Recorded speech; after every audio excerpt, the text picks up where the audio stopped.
Wailing is written and directed by Hong-Jin, and it's about this mysterious sickness that starts affecting this small village. And it all seems to correlate with this stranger arriving. This policeman starts investigating it, and not too long after that, his daughter starts showing these symptoms of this mysterious sickness. Now let me just say that the daughter played by Hwan-Hee Kim did a great job. It's always a bit of a worry knowing that a child actor has got such a huge part to play in a movie, as it can either make or break a movie. But no, she did a great job along with the rest of the cast. Another thing I also found quite concerning going into this horror movie is that it's got a 2.5-hour runtime. For most horror movies, it would be quite difficult to sustain that tension and intrigue for that amount of time. But the writer and director of this movie really knew what he was doing, because you were just as intrigued as the main character was. And the funny thing is, considering the runtime, when this movie was over, I actually had the incentive to rewatch the movie again. And you also have this urge to research and understand every little thing that happens in this film. I'd say the best example for this movie is The Witch, so if you like that movie,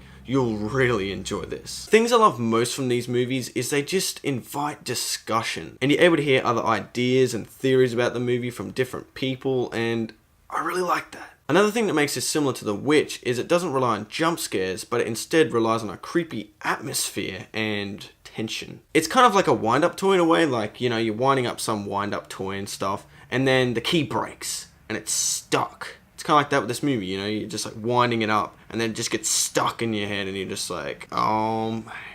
And to be honest, I actually like this a little bit more than The Witch, because The Witch relies on very subtle, scary things, and it's, you know, that doesn't really have those big punchline, intense scenes. But this movie has some pretty intense scenes, but they're not jump scares. Another thing that was definitely lacking in The Witch is color. And this movie actually has some really beautiful moments in the movie. Like, actually, the first shot of the movie has a really nice landscape shot, the immediate first shot. Another thing that surprised me from this movie is it's pretty humorous at times. It actually, there's two scenes, I'll kind of mention a little bit about them. There's a funny rock scene, this character's like throwing rocks and stuff. And another little bit I'll mention is just the main character's reaction to this guy telling him this scary story about this thing that happened.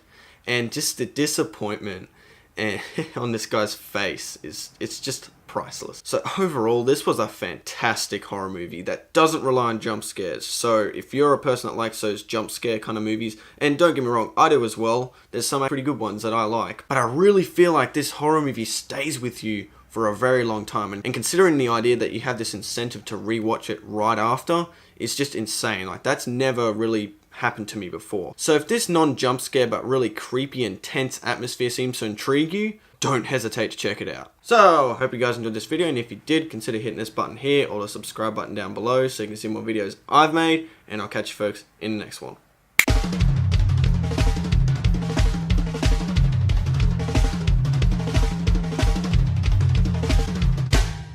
Similar to The Witch is it doesn't rely on jump scares, but it instead relies on a creepy tension.